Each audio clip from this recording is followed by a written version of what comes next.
राधे राधे आप सभी को। आप सबका स्वागत है आपके अपने इस YouTube चैनल पे। आज हम करेंगे एचपी पटवारी के लिए मेजरमेंट, जो टॉपिक हमारे सिलेबस में है उसकी क्लास नंबर सेकंड। अब तक हमने अपनी वीडियोस में कवर किया है स्क्वायर को कंप्लीटली। आपने स्क्वायर का एरिया, पैरामीटर एंड डायगोनल, इन तीन चीजों को निकालना सीखा है। तो आज हम बात करेंगे रेक्टेंगल की। रेक्टेंगल में भी हम ये चीजें सब सीखेंगे कि कैसे हम एरिया, पैरामीटर एंड डायगोनल, ये जो तीनों मेन कंसेप्ट है, इनको कैसे निकाल सकते हैं। तो चलिए फिर स्टार्ट करते हैं आज की वीडियो। तो सबसे पहले हम समझते हैं रेक्टेंगल क्या होता है। मैं फिर बता दूं आपको कि ये वीडियोस बेसिक से रहेंगी, जिसमें हम आपको एक एक बात बिल्कुल कंसेप्चुअल तरीके से समझाते हुए चलेंगे। तो सबसे पहले बात करते हैं रेक्टेंगल। रेक्टेंगल क्या होता है? हमने स्क्वायर जाना था, स्क्वायर में कितनी साइड्स थी? 4। तो रेक्टेंगल में भी हमारी कितनी है? 4 साइडेड शेप है। आप ये देख सकते हैं इस फिगर को कि हमारी 4 साइडें हैं। Side number 1, side number 2, side number 3 and side number 4। और ये चारों साइडें मिलकर, ठीक है, अपने कॉर्नर्स में 90 डिग्री का एंगल बनाती है। जैसे ये एंगल आप देख पढ़ सकते हैं, ऐसे ही इन दो कॉर्नर्स पे भी 90 डिग्री के एंगल्स मिलते हैं। तो आप कहेंगे स्क्वायर और इसमें क्या फर्क रहेगा? तो मैं आपको बता दूं कि जो स्क्वायर है वो एक स्पेशल टाइप है रेक्टेंगल की ही। ये रेक्टेंगल की ही एक स्पेशल टाइप है। स्क्वायर की क्या फिगर होती थी? चारों साइडें बराबर। ठीक है, ये आपको याद होगा कि चारों साइडें बराबर रहती थी। और यहाँ पे कॉर्नर्स पे भी सेम एंगल्स बनाते थे रेक्टेंगल की तरह, क्योंकि रेक्टेंगल भी स्पेशल टाइप है, तो बिल्कुल रेक्टेंगल के ही फीचर्स उसमें हैं।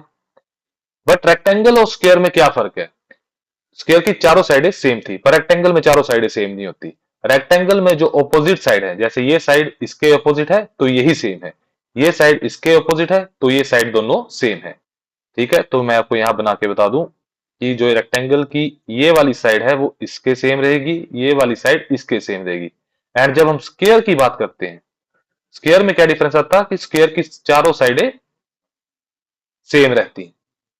आप इन दो फिगर्स में डिफरेंस देख सकते हैं कि इसमें हमारे पास लेंथ, इसको आप लेंथ मान लीजिए, इसमें ब्रेड्थ मान लीजिए, पर इसमें चारों साइडें हमारी स्क्वायर में सेम है।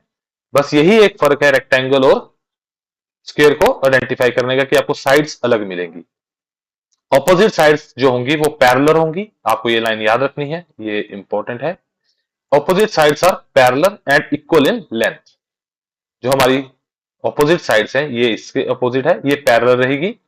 ठीक है, ये देख सकते हैं आप, ये पैरेलल्स हैं, ये इसके पैरेलल है, बी बी के पैरेलल, ए के पैरेलल। और ये इक्वल रहेंगी अपनी लेंथ में भी। इन दोनों की लेंथ सेम रहने वाली है, इसकी लेंथ सेम रहेगी। यदि एग्जाम में आपको ये लेंथ दी जाती है आपके क्वेश्चन में, तो आपको उसकी बात भी साथ में कर रहा है कि जो ऑपोजिट साइड्स है ये एक ही एल साइज की है। ठीक है, आप डिफरेंस स्क्वायर और रेक्टेंगल में समझ गए होंगे, और रेक्टेंगल की शेप भी जान गए होंगे। तो अब बात करते हैं एरिया की, जो हमारा मेन कंसेप्ट है इस चैप्टर में, एरिया। हम एरिया क्या होता है रेक्टेंगल का, जैसे हमने स्क्वायर में समझा था वैसे ही हम रेक्टेंगल में समझेंगे। सबसे पहले रेक्टेंगल बनाएंगे। ये हमारी क्या बोली थी? लेंथ। ये मान लीजिए आप ब्रेड्थ। ठीक है, उससे पहले जानते हैं कि एरिया होता क्या है। जैसे मैंने आपको स्क्वायर में बताया था कि जो इन चार साइडेड के अंदर जो एरिया कवर करेगा, वो जो ये एरिया कवर करेगी फिगर, उसको हम क्या कहेंगे? एरिया। इसको हम डिटरमाइन करते हैं एरिया। इसको हम फाइंड करेंगे अपने इस जो हम सीखेंगे फॉर्मूला उससे। और हम स्क्वायर में कैसे एरिया निकालते थे? स्क्वायर में हमारा एरिया होता था कि जो हमारी ये स्क्वायर है, इसमें जो साइड है उसका हम स्क्वायर करते थे। तो हम इसको ओपन करके लिखे तो ए मल्टीप्लाई ए, तो मतलब ये भी ए और ये दो साइडों का मल्टीप्लाई है। ठीक है, और हमने क्या किया कि जो स्क्वायर थी वो स्पेशल टाइप थी रेक्टेंगल की, तो यहां पर भी हम क्या करेंगे? एक साइड को दूसरी साइड से मल्टीप्लाई करेंगे, जैसा हम स्क्वायर में करते थे। जो हमारा एरिया रहेगा वो रहेगा किसका? Product of length and breadth. इन दोनों का प्रोडक्ट रहने वाला है, जो आएगा वो रहेगा हमारा एरिया ऑफ रेक्टेंगल। ये सेम है किसकी तरह? स्क्वायर की तरह। स्क्वायर में क्या था? Product of two sides.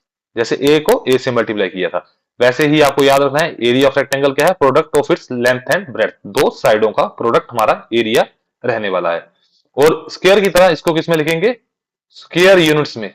चाहे वो स्क्वायर सेंटीमीटर हो, स्क्वायर मीटर हो, स्क्वायर फीट में बात करें, किस में भी वो बात करें, पर हम इसके स्क्वायर के साथ ही लिखेंगे। तो यहां तक आप, आई होप आपको क्लियर हो गया होगा। तो फिर इस चीज को हम अब अपने क्वेश्चंस में अप्लाई करके समझते हैं, वहां से आपको थोड़ी ज्यादा क्लियरिटी आएगी कि कैसे इन चीजों को हम सोल्व करते हैं और क्वेश्चंस में अप्लाई करते हैं। तो ये हमारा फर्स्ट क्वेश्चन है, इसको हम सोल्व करेंगे। उसने हमें कहा है कि सबसे पहले हमारा काम रहेगा क्वेश्चंस को समझने से पहले कि हम उसकी डायग्राम बना ले। डायग्राम बनाने से जो बच्चे स्टार्टिंग से कर रहे हैं उनको थोड़ी कंसेप्चुअल क्लियरिंग आएगी, ये थोड़ा इजी रहेगा। ये मैं डायरेक्ट लिख दूं ए मल्टीप्लाई एल बी, तो बच्चे के लिए थोड़ा कंफ्यूजन रहेगा उनके लिए जो स्टार्टिंग से कर रहे हैं, तो हम थोड़ा सोल्व कर चलेंगे। सो हम इसको बेसिक से सोल्व करते हुए चलेंगे। जिन बच्चों को ये पता है वो थोड़ा सा पेशेंस बनाए रखें कि आपके साथियों को थोड़ी समझने की जरूरत है, तो हम इसको थोड़ा बेस से कर रहे हैं। तो if the length and breadth of a rectangle is 8 and 6 centimetre, वो कह रहा है कि जो रेक्टेंगल की लेंथ है वो कितनी है, 8 सेंटीमीटर, और जो हमारी ब्रेथ है वो 6 सेंटीमीटर है। ठीक है, तो हमें क्या दे रखा है उसने, लेंथ 8 सेंटीमीटर और ब्रेथ क्या दे रखी है, 6 सेंटीमीटर। वो हमसे क्या फाइंड करवाना चाहता है, वो कह रहा है find the area of rectangle. और एरिया क्या होता है, area equal to length multiply by breadth. ठीक है, लेंथ मल्टीप्लाई ब्रेथ। सो हम क्या करेंगे, 8 लेंथ की वैल्यू पुट करेंगे और 6 किसकी करेंगे, ब्रेथ की। तो जो आएगा वो आएगा 48 सेंटीमीटर, और किसमें लिखना है, स्क्वायर। तो ये हमारा क्या रहने वाला है, एरिया ऑफ दिस फिगर। तो चलिए अब नेक्स्ट क्वेश्चन से थोड़ा सेम तरह का क्वेश्चन करेंगे कि आपको थोड़ा और ज्यादा क्लियर आए। तो सॉल्व करते हैं इस क्वेश्चन को। इसमें हमें क्या दे रखा है, फिगर बनाइए रेक्टेंगुलर की, और हमें जो दे रखा है वो वहां लिखिए। उसने कहा था length and the breadth, length क्या है 11 सेंटीमीटर, एंड जो ब्रेथ है वो है 9 सेंटीमीटर। तो हम सबसे पहले यहां लिखेंगे लेंथ हमारी क्या दे रखी है, 11 सेंटीमीटर, और जो ब्रेथ है वो कितनी है, 9 सेंटीमीटर। दो चीजें हमारे पास दे रखी है, यही दो चीजों की हमें एरिया निकालने की जरूरत होती थी। यही दो चीजें हमारे लिए जरूरी है एरिया निकालने के लिए। मल्टीप्लाई करेंगे 11 को किससे, जो हमारी ब्रेथ है 9 से, और जो आएगा 99 सेंटीमीटर स्क्वायर। तो आप इस क्वेश्चन के साथ समझ गए होंगे कि कैसे हम रेक्टेंगुलर का एरिया फाइंड करते हैं, कैसे हम इस जो फॉर्मूला है हमारा area equal to product of length and breadth, इसको इंप्लीमेंट करेंगे अपने क्वेश्चंस में। तो चलिए थोड़ा सा जो लेवल है क्वेश्चंस का उसको अप करते हैं। हम अब बात करेंगे जब हमें जो लेंथ एंड ब्रेथ है वो रेशियोज में दी होगी, उस चीज की बात करेंगे और क्वेश्चन को सॉल्व करते हैं। थोड़ा इस क्वेश्चन को ध्यान से समझिएगा, ऐसे ही क्वेश्चन आपको अपने एग्जाम में देखने को मिलेंगे। जो ये क्वेश्चन है ये बड़ा ही बेसिक है, यदि आपकी जो शिफ्ट जिसमें आपका पेपर होगा वो इजी होगी, काफी ज्यादा इजी रखनी होगी, तो वो ऐसा क्वेश्चन पुट करेगा। यदि उसको थोड़ा सा डिफिकल्टी लेवल अप करना होगा तो वो इस तरह के क्वेश्चन रेशियो में जाएगा। तो सबसे पहले हमारा काम क्या है, रेक्टेंगल की शेप बनाना। ठीक है, और उसने हमें कहा है the ratio of length and breadth is in the 3:4। अब आपको यहाँ पे एक चीज याद रखनी है, जो चीजें रेशियो में पहले दे रखी हैं, तो मतलब जो पहले लिखी हुई रेशियो है वो उसकी है। अब जो ब्रेथ वो दूसरे पे है, तो ब्रेथ की रेशियो 3:4 है। यदि यहाँ यहीं पे वो ब्रेथ और लेंथ लिखता तो हमारे लिए रेशियो पहले ब्रेथ की रहती, फिर ये लेंथ की रहती। तो आपको ये चीज याद रखनी है कि जो पहले रेशियो में दे रखा है और जो पहले रेशियो दी गई है ये उसी की रहने वाली है। इस चीज को आपको याद रखना है। तो चलिए अब हमें कहा गया है कि जो आपकी रेशियो है वो 3:4 में है। अब आपको एक चीज यहाँ पे कंसेप्ट समझना है, जब भी आप रेशियो का क्वेश्चन एरिया या किसी चीज को फाइंड आउट करने में निकालते हैं तो आप एक वेरिएबल साथ में मान लीजिए एक्स। इस वेरिएबल को क्यों मानते हैं ये भी थोड़ी देर में आपको समझाऊंगा। आपने मान लिया वेरिएबल एक्स साथ में, क्योंकि हमें जो ये चीज है वो रेशियो में है, एक आइडेंटिफाइड चीज नहीं है। पर्टिकुलर होता है कि यहाँ इतनी शेप है तो हम नहीं लिखते। जैसे हमें पीछे दे रखे थे कि 11 सेंटीमीटर, ये पर्टिकुलर थी कि पक्का यही लेंथ है, बट यहाँ जो है वो रेशियो में है कि इस रेशियो में है। तो जो एरिया है पूरी फिगर का वो 192 स्क्वायर सेंटीमीटर है। ठीक है, तो हमारा क्या होता था, एरिया निकालने का लेंथ को हम ब्रेथ से मल्टीप्लाई करते थे, और ये कितना आ रहा है मल्टीप्लाई करके इस बार 192, जो हमें दे रखा है। और जो हमारे पास ये रेशो है उसको हम पुट करेंगे 3x को हम 4x से मल्टीप्लाई करेंगे 192। तो 3 4 जा कितने होते हैं 12। अब आप जो दो एक्सिस को मल्टीप्लाई कर रहे हो तो आप क्या करेंगे x का स्क्वायर करेंगे। ठीक है 192। बच्चे यहाँ बड़ी ज्यादा गलती करते हैं, वो यहाँ सिंपल एक्स लिख देते हैं। यदि आप सिंपल एक्स रखो, एक्स रखने से वो कभी भी इस इक्वेशन को सेटिस्फाई नहीं कर पाएगी। तो हम यहाँ क्या करेंगे, एक्स को एक्स से मल्टीप्लाई करेंगे तो एक्स स्क्वायर लिखेंगे। जब आप एक्स स्क्वायर लिखोगे तो 192 को 12 से डिवाइड करेंगे हम। डिवाइड करेंगे तो किस से जाएगा ये हमारा, ये जाएगा 1 एंड 16 के टेबल पे ये आ गया। और एक्स की वैल्यू जब हम निकालेंगे तो अनरूट देंगे तो जाएगा 4 आएगी। अब हम इस 4 की वैल्यू को, हमें क्या चाहिए, find the value of breadth. तो ब्रेथ की क्या रेशियो थी हमारी 4x। तो 4 में पुट करेंगे 4 मल्टीप्लाई 4 दैट इज 16 सेंटीमीटर।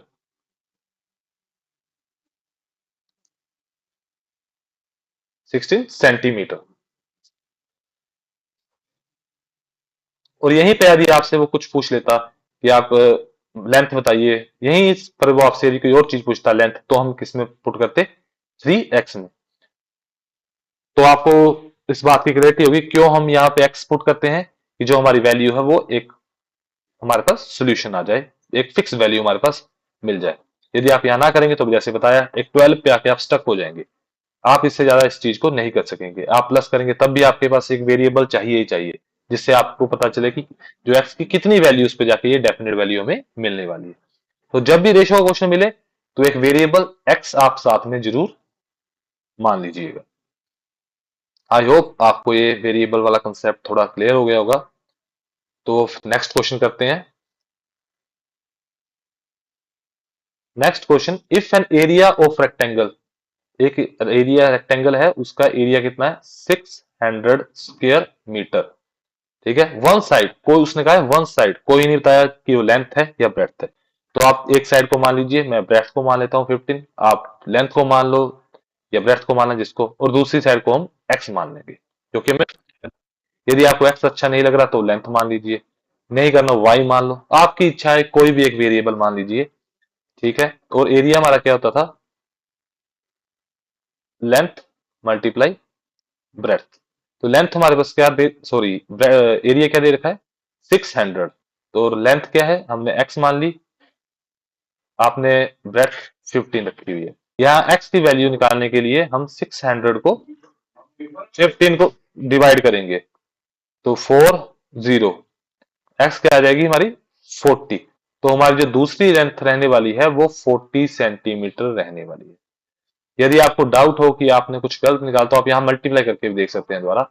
40 को 15 से करिए, क्या आ जाएगा आपका 600। तो आप अपने क्वेश्चंस को वेरीफाई, पर यदि आप यहीं पे एक्यूरेसी से क्वेश्चन करेंगे तो आपको इस चीज की जरूरत नहीं है।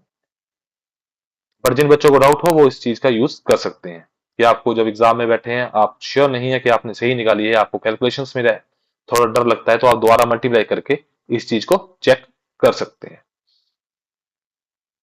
तो अब चलिए नेक्स्ट क्वेश्चन अब सॉल्व करते हैं हमारा। सेम क्वेश्चन, यहां पे भी हमें एक साइड दे रखी है।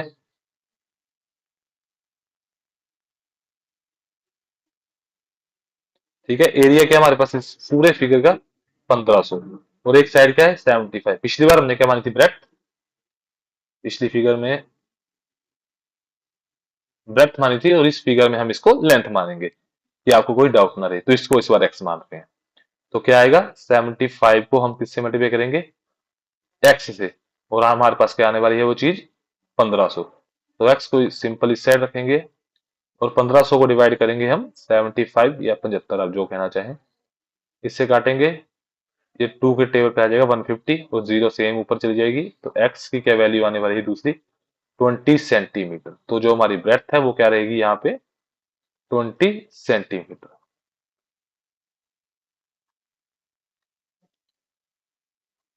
तो हमने एरिया के डिफरेंट टाइप्स के क्वेश्चन देखे, सिंपल भी निकालना सीखा कि जैसे हमें सिंपल वैल्यूज है तो हम एरिया कैसे निकाल सकते हैं, जब हमें रेशियोज में दी होगी चीजें तो कैसे एक्स एक वेरिएबल मान के हम अपनी चीज को सोल्व कर सकते हैं। फिर जब हमें एक साइड मिसिंग हो तब हम दूसरी साइड अपनी कैसे निकालेंगे, यही 3 से 4 टाइप के जो एरिया के क्वेश्चंस हैं वो एग्जाम में पूछे जाते हैं। तो ये हमारा टॉपिक हो गया, एरिया निकालना सीख चुके हैं। अब हम बात करते हैं अब पैरामीटर की। ये एल, ये बी। तो जब थोड़ी रिकैप करते हुए चलते हैं, स्क्वायर की बात करते हैं पहले। इसमें स्क्वायर में कैसे समझा था, थोड़ा रिकैप कर लेते हैं स्क्वायर का। स्क्वायर में हमारे पास क्या थी, 4 साइड्स। तो स्क्वायर में कैसे समझी थी हमने चीज की, हम पैरामीटर कैसे निकालते थे, चारों साइडों का सम करके, याद है। तो ये हमारे पास क्या थी, 4 है, जिसको हमने कहा कि यदि हम एक साइड को 4 से मल्टीप्लाई करेंगे तो हमारे पास क्या आने वाला है, 4a। तो हम एक साइड को 4 से मल्टीप्लाई करते थे, हमारे पास आ जाता था पैरामीटर, जो हमने फॉर्मूला कह दिया था कि हमारा पैरामीटर का है। और पैरामीटर होता क्या है, चारों साइडों का, जो आपकी आउटर साइड्स है उनका सम। तो इसी तरह हम यहाँ पे भी रेक्टेंगल में करेंगे अपनी आउटर साइड्स का सम। तो ये भी एल है, ये भी बी है।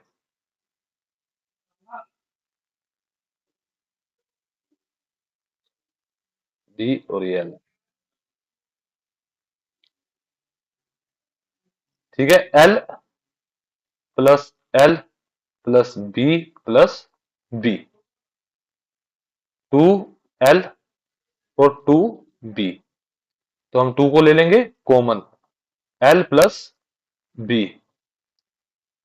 तो ये हमारे पास, आप समझ गए होंगे कैसे हमने ये फॉर्मूला क्रिएट किया है।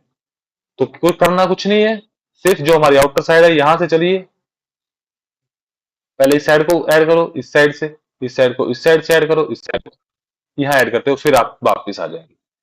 तो क्या बनेगा वो, l plus b plus l plus b, जो हम कॉमन लेंगे बाद में 2 को बाहर आ जाएगा और एल प्लस बी रहने वाला है। सिंपल समझिए कि इन दो साइडों को आपने सम करना है और उसको 2 से मल्टीप्लाई कर देना है।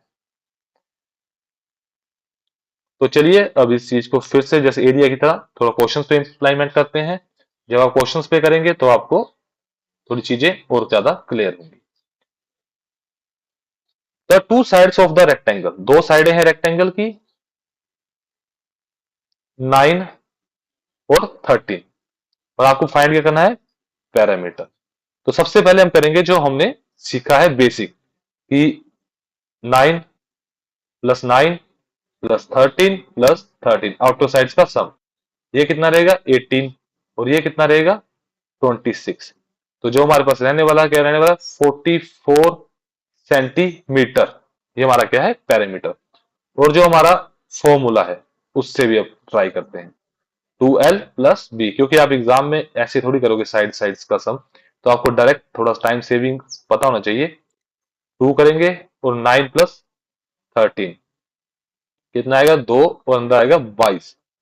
तो जब आप मल्टीप्लाई करेंगे तो आएगा 44 सेंटीमीटर। तो आप देख सकते हैं दोनों ही सेम है।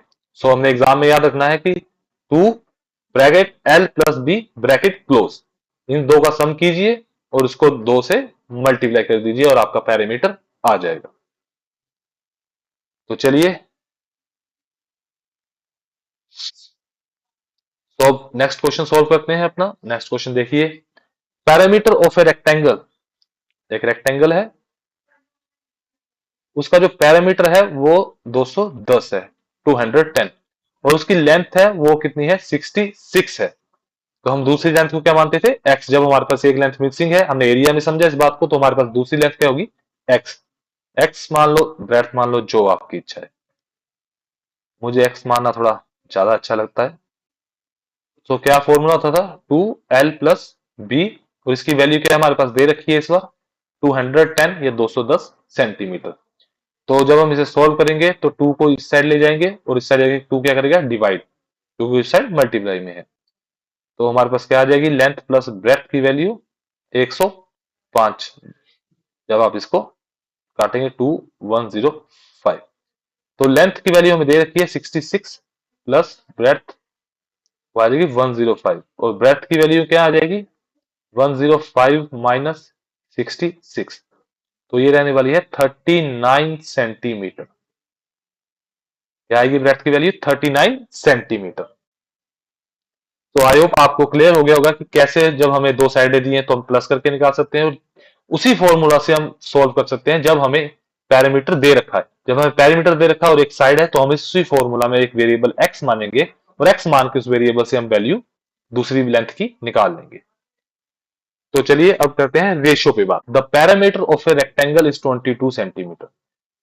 एक पैरामीटर है, ये रेक्टेंगल है, थोड़ी टेढ़ी होगी, इसका जो पैरामीटर है वो 22 सेंटीमीटर है,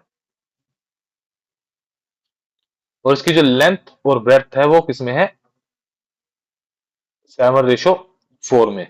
तो हम क्या मानेंगे, 7x और 4x। तो सॉल्व करें।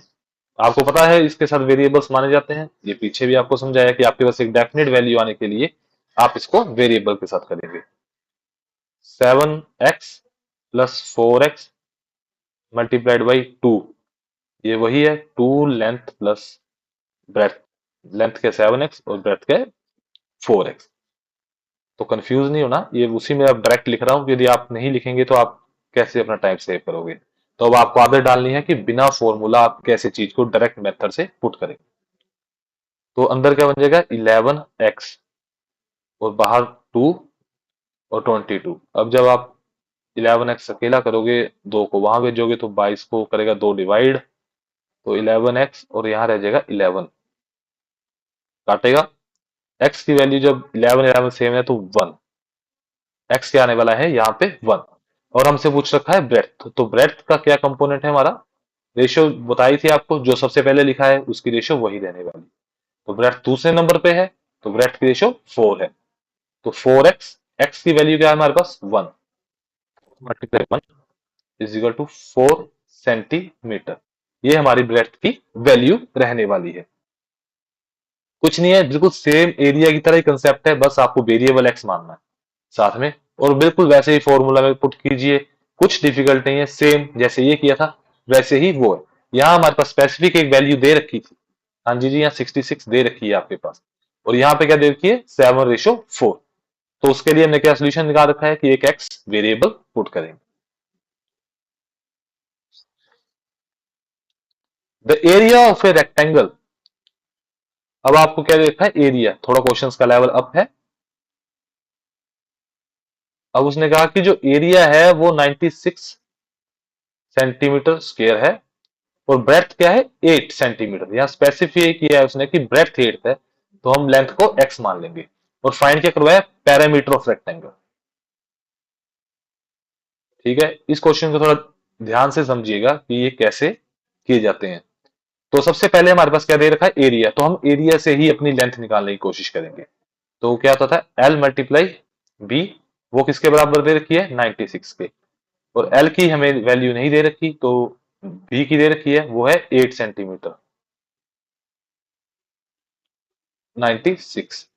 तो एल जब 96 निकालने के लिए हम 96 को 8 से डिवाइड करेंगे तो क्या आ जाएगा 8 12 जा 96।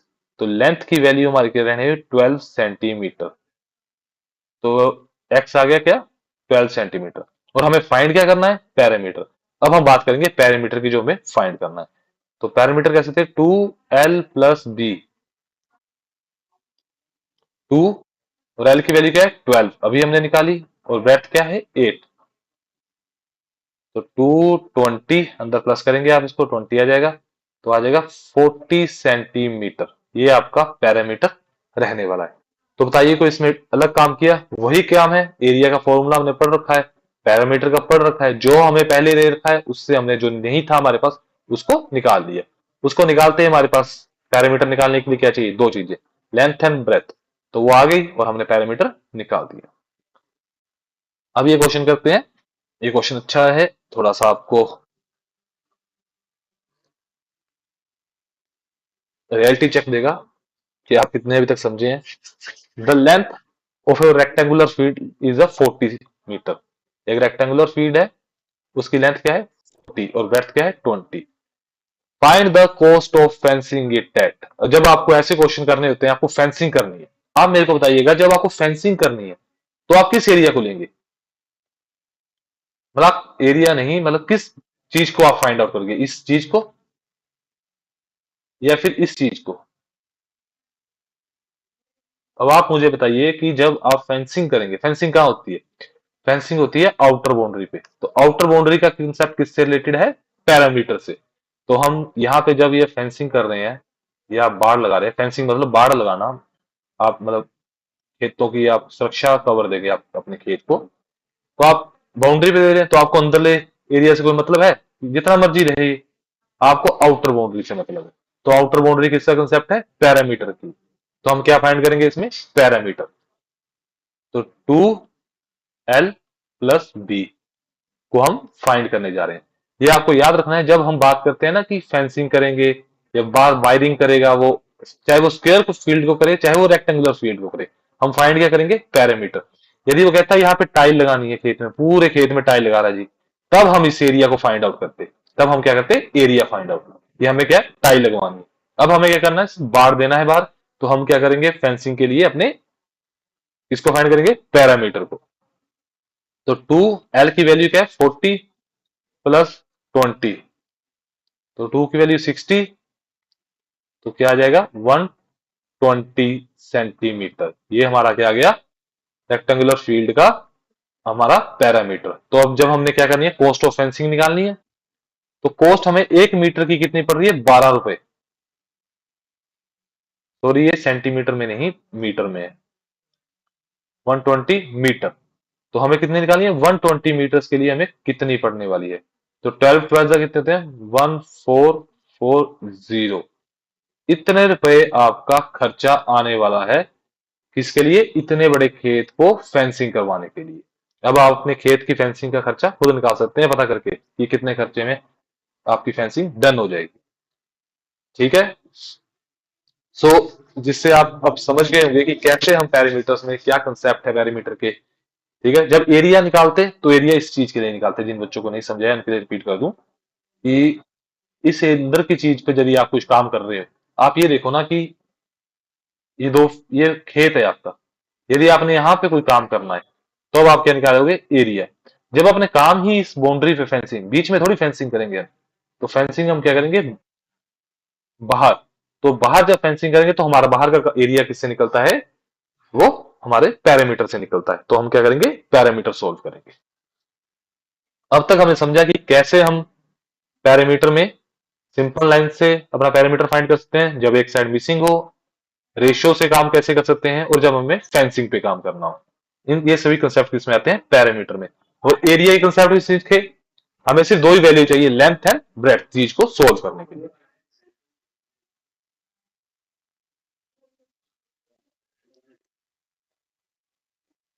तो चलिए अब इस क्वेश्चन को सेम सोल्व करते हैं।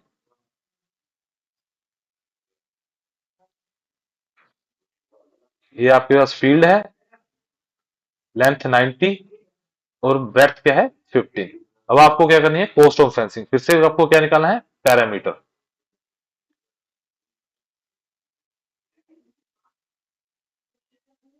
अब लेंथ प्लस ब्रेड्थ की वैल्यू लिख देते हैं। एक 90 है और दूसरा क्या है? 15। अंदर 105। तो हमारे पास टोटल क्या आने वाला है? 210 सेंटीमीटर। अब हमें कॉस्ट क्या पड़ेगी? हम क्या करेंगे? मल्टीप्लाई अपने पर मीटर से जो हमें दे रखा है।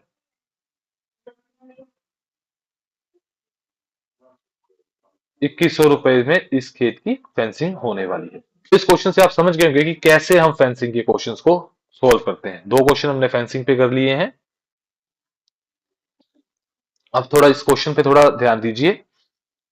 ये क्वेश्चन काफी इंपॉर्टेंट है और काफी बार एग्जाम में ऐसे क्वेश्चन देखे गए हैं जहां आपको कोई स्पेसिफिक वैल्यू नहीं होती, आपको सिर्फ अपने फॉर्मूलाज के साथ खेलना होता है। उसने कहा था एरिया, ध्यान से समझने से क्वेश्चन को, the area of rectangle is 3 times as its perimeter. जो एरिया है रेक्टेंगल का, एक रेक्टेंगल है, जो ये एरिया है अंदर का, ये 3 गुना बड़ा है इस जो साइड का पैरीमीटर है इससे। ठीक है। तो हम इन क्वेश्चन को कैसे सोल्व करते हैं? और ब्रेथ उसकी सिर्फ 10। हमारे पास एक वैल्यू दे रखी है सिर्फ 10 मीटर। मतलब बच्चे इस क्वेश्चन को छोड़ देते हैं, बट आप ऐसा नहीं करेंगे क्योंकि आपको पता है कि एरिया ऑफ रेक्टेंगल क्या होता है और पैरामीटर क्या होता है। सो एरिया क्या है हमारा? आप सिंपली लिखेंगे कि एरिया क्या दे रखा है, सिंपल उसकी लाइन को पढ़िए, area of rectangle is 3 times इसके पैरामीटर के। तो एरिया का क्या होता है फॉर्मूला? सिंपली लिखेंगे, लेंथ को हम किससे मल्टीप्लाई करते हैं? ब्रेथ से। और 3, और पैरामीटर क्या होता है? 2l+b। ये कितना हो गया? 6l+b। और ये क्या हो गया? एल मल्टीप्लाई बी, जो हमारा सिंपल। अब हम वैल्यूज को पुट करेंगे। लेंथ की वैल्यू हमारे पास एक्स, और मल्टीप्लाई किससे करेंगे, ब्रेथ की वैल्यू से जो 10 है। 6 यहाँ पे भी क्या आ जाएगा, एक्स प्लस 10, 10x 6x। आप अंदर मल्टीप्लाई करेंगे, पहले इसको मल्टीप्लाई करेंगे इससे, जो आ गया 6x, फिर आप इसको इससे करेंगे तो क्या आ जाएगा 60।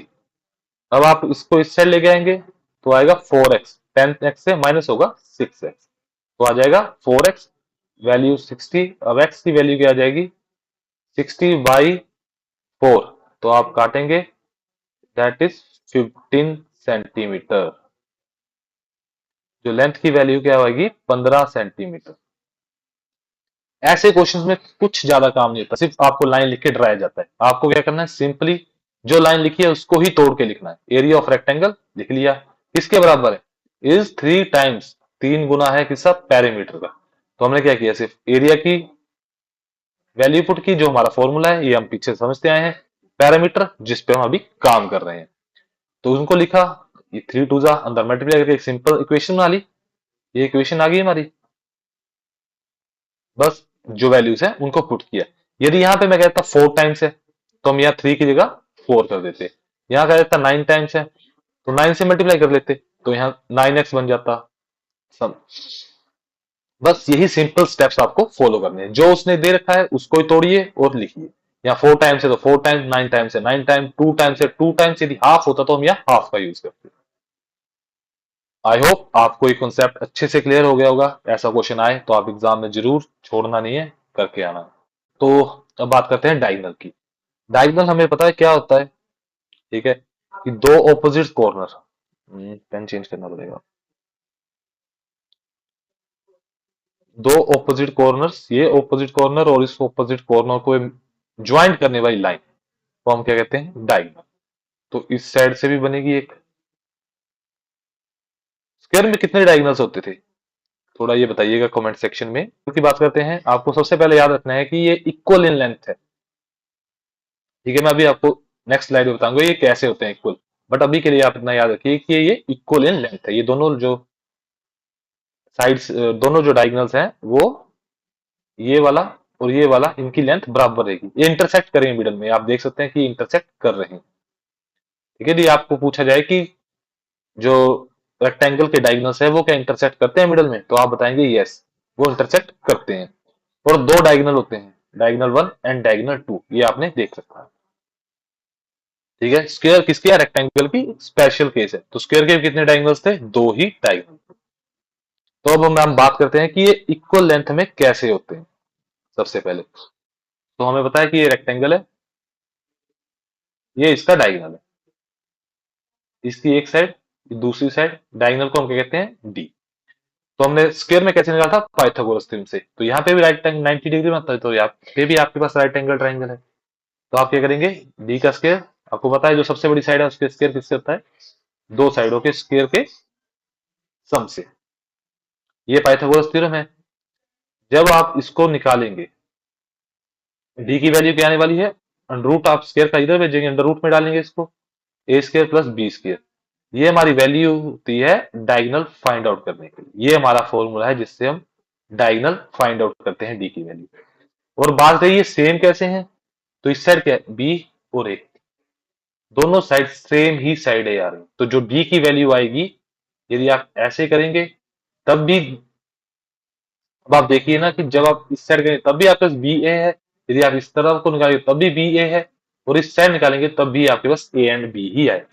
तो आप जिस मर्जी साइड से पाइथागोरस थ्योरम यूज कर लीजिए, आपके पास एक ही वैल्यू आने वाली है डी की, वो है अंडर रूट ए स्क्वायर प्लस बी स्क्वायर।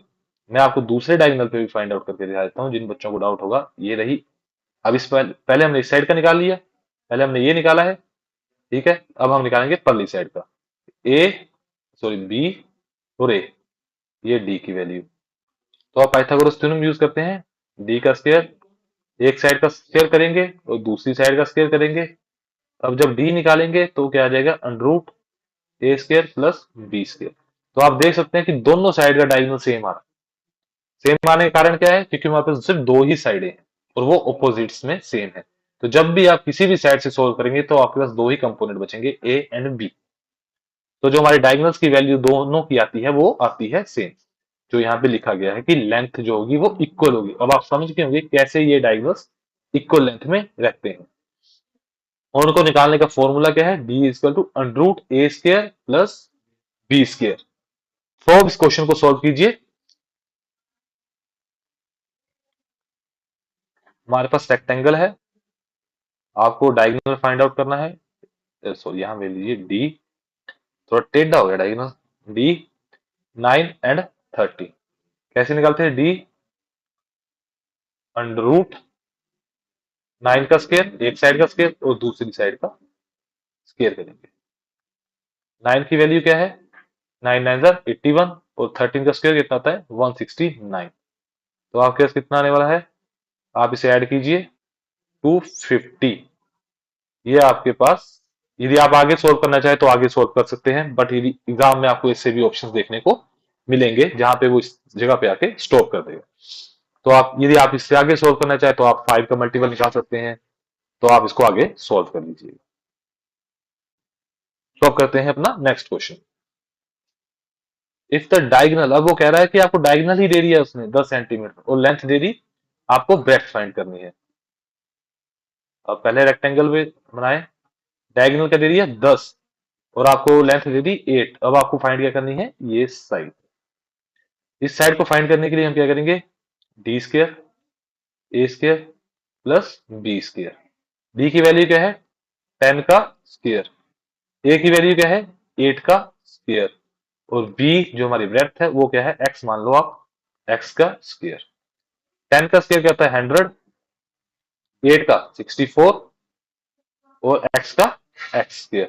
जब ये इस साइड जाएगा तो एक्स स्क्र की वैल्यू क्या आएगी 36। ठीक है, आपको पता होगा जब ये प्लस का उस साइड जाएगा तो माइनस करेगा 100 में से, तो जो x की वैल्यू आने वाली है वो आएगी अंडर रूट 36। इसको आप सोल्व करें तो ये किसका स्क्वायर है 6 का। जो हमारी ब्रेथ की वैल्यू है वो है 6 सेंटीमीटर। किसी को कोई डाउट हो तो कमेंट सेक्शन में प्लीज शेयर करना है कि आपको क्या चीज समझ नहीं आई, किस चीज में आपको डाउट है। तो मैं अपनी स्पेसिफिक उस चीज की एक छोटी वीडियो बना के डाल दूंगा जिससे आपको कंसेप्ट थोड़ा और क्लियर हो जाएगा, या उन क्वेश्चंस पे और फोकस कर लेंगे जो आपको नहीं समझा वो नेक्स्ट वीडियो में ऐड कर लेंगे। ठीक है, तो आप प्लीज कमेंट सेक्शन में इन चीजों को शेयर कर दीजिए अगर। अब है the side of a square is 20 centimetre. ये थोड़ा क्वेश्चंस आपकी प्रैक्टिस के लिए है। इसमें हम स्क्वायर और रेक्टेंगल इन दोनों का कॉम्बिनेशन को लगा के क्वेश्चन को सोल्व करेंगे। जैसे आपने पहले देखा हम एरिया और पेरीमीटर के कॉम्बिनेशन से सोल्व कर रहे थे, ठीक है। और अब हम साइड के, हम स्क्वायर और एक रेक्टेंगल के कॉम्बिनेशन से क्वेश्चन सोल्व करेंगे। वो कह रहे हैं द साइड ऑफ, इसमें जो मेन चीज है वो आपकी क्वेश्चन को पढ़ने की कैपेबिलिटी पे क्वेश्चन सोल्व होते हैं कि आप क्वेश्चन जो लाइंस है उनको कितनी अच्छी से पढ़ सकते हैं। तो स्टार्ट करते हैं। The side of A square is 20 centimetre. उसने कहा कि एक साइड है वो 20 सेंटीमीटर है किसी स्क्वायर की। The area of square and parameter is equal. जो एरिया स्क्वायर का है और रेक्टेंगल का वो इक्वल है। तो हमें पता है कि कैसे होता है, a square equal to l multiply b. ये किसका है स्क्वायर का और ये किसका है रेक्टेंगल का। ए की वैल्यू दे रखी है हमें 20 का स्क्वायर। उसने बोला इफ रेक्टेंगल लेंथ इज 25 और लेंथ दे रखी है 25 लेंथ है, तो आपको पैरामीटर निकालना है। पैरामीटर के लिए आप कीजिए ब्रेथ, तो हम बी को यहां रख लें। ये कितना आएगा 400, 25 मल्टीप्लाई बी। जब आप 400 को 25 से डिवाइड करोगे तो हमारे पास आएगी ब्रेथ की वैल्यू। 5 से कर लो पहले, 5 80 16। तो जो ब्रेथ की वैल्यू है हमारे पास, हमारा जो बी है वो कितना आ गया 16 सेंटीमीटर। और पैरामीटर हम कैसे निकालते थे, 2l प्लस बी क्या होता था हमारा पैरामीटर। तो हमारे पास दोनों वैल्यू है लेंथ की भी और ब्रेथ की भी। 2l की क्या आ गई थी हमारे पास 25 और ब्रेथ क्या है 16, प्लस करेंगे 41 और 2 से करेंगे मल्टीप्लाई। तो जो हमारे पास आएगी वो आएगी 80 सेंटीमीटर। जो ये पेरीमीटर है वो हमारा कितना आएगा 82 सेंटीमीटर। अब आपने देखा कैसे हमने इस क्वेश्चन को सोल्व किया। जो हमें दे रखा है area of square and area of rectangle, ये हमारे इक्वल है, तो हमने क्या किया, सिर्फ इसको इक्वल किया। और इस क्वेश्चन में कोई मेजर काम नहीं था, सिर्फ यही एक मेन काम था कि आपको इन दो चीजों को बराबर रखना था। जैसे हमने पहले किया था कि वो हाफ है अपने किससे, पैरामीटर से, सॉरी 3 टाइम्स था अपने पैरामीटर से, जहां पे हमने दो वैल्यूज को दो फॉर्मूलाज को बराबर रखा था। वैसे ही हमने यहाँ पे एरिया ऑफ स्क्वायर और एरिया ऑफ रेक्टेंगल इनको बराबर रखा, वैल्यूज पुट की, वैल्यू पुट करते साथ ही हमें क्या मिल गया, हमारा ब्रेथ। तो पैरामीटर हमारे लिए निकालना क्या हो गया, इजी। तो इस क्वेश्चन को सोल्व करिए, इससे आपको थोड़ा और लाइंस को लिखने में इजी रहेगा। हम और काफी ज्यादा क्वेश्चन करेंगे, पहले हम थोड़ा कंसेप्ट क्लियर कर ले अपना कि कैसे हम फाइंड आउट करते हैं। इसके बाद हम क्वेश्चंस की जब प्रैक्टिस करेंगे तो ऐसे काफी क्वेश्चंस आपको देखने को मिलने वाले हैं। उसने बोला the side length of a rectangle, इस बार वो रेक्टेंगल की लेंथ दे रहा है 15, ब्रेथ भी दे दी 10 सेंटीमीटर में, एंड उसने कहा parameter of a rectangle is half of an square. जो पैरामीटर है वो किसका है, हाफ है एरिया ऑफ स्क्वायर का। तो पैरामीटर कैसे निकालते हैं, 2l+b, यहीं पे आप सोल्व कर लीजिए। 2l+b 25 लिखेंगे अंदर, दोनों को सम करके आपके पास आ गया 15 सेंटीमीटर इज अ पैरामीटर। उसने भी क्वेश्चन में दे रखा है कि जो parameter of rectangle is half of area of square, ये आधा है किसका, स्क्वायर का। तो हमें पता है ये पैरामीटर आ गया, ये किसका है, आधा है एरिया ऑफ स्क्वायर का। ये 2 इस साइड जाएगा तो 100 आ जाएगा, मल्टीप्लाई में ए स्क्वायर, तो ए की वैल्यू √100, और ए की वैल्यू क्या आने वाली है 10 सेंटीमीटर। जो हमसे पूछ सकती है find the side of square, ये आपकी स्क्वायर की साइड रहने वाली है। आपने देखा पिछले क्वेश्चन में हमने दो फॉर्मुलास को इक्वेट किया, इन दोनों को बराबर रखा, बट इस क्वेश्चन में मैंने वैल्यू निकाली पहले पैरामीटर की, जिससे क्या हुआ उसको मैंने फिर इसके बराबर रख दिया। तो आप पे डिपेंड करता है, यदि आप एक की वैल्यू निकाल ले पहले, नहीं निकाल सकते तो बराबर रख लीजिए, जैसे आपको अच्छा लगे वैसे आप इन क्वेश्चंस को सोल्व कर सकते हैं। बट हाँ, फोकस किस पे रहना है इस क्वेश्चन का, इस लाइन पे, जो ये लाइन दे रखी होगी इसी पे डिपेंड रहेगा ये सारा क्वेश्चन। आज इस वीडियो में हमने सीखा जैसे हम रेक्टेंगल के एरिया, पैरामीटर एंड डायगोनल, इन तीन कंसेप्ट्स को निकाल सकते हैं। और स्क्वायर और रेक्टेंगल को भी हमने इक्वेट करके देखा कि जब हमें एक साइड दी होती है तो हम दूसरी की वैल्यू कैसे निकाल सकते हैं। जैसे आपने एरिया स्क्वायर निकाल, सॉरी साइड ऑफ स्क्वायर निकाल के देखी थी, रेक्टेंगल की ब्रेथ निकाली थी, लेंथ निकाली थी, इस तरह के क्वेश्चन में सीखे। अब जब हमारा जो तीसरा टॉपिक रहेगा वो रहेगा ट्राइंगल, जिससे आपको अपने एग्जाम में काफी ज्यादा क्वेश्चन देखने को मिले। तो ट्राइंगल को हम कवर करेंगे अपने थर्ड पार्ट में, मतलब थर्ड वीडियो में। सो हमारी एक वीडियो में एक पूरा टॉपिक कवर रहता है, जैसे आपने स्क्वायर एंड रेक्टेंगल दो वीडियोस में कवर किया। सो थर्ड वीडियो में आपका ट्राइंगल टोटली कवर हो जाएगा। So thank you guys for watching this video. यदि आपको कंटेंट अच्छा लगा हो तो वीडियो को लाइक कीजिएगा और चैनल को सब्सक्राइब कर लीजिएगा। So thank you for watching.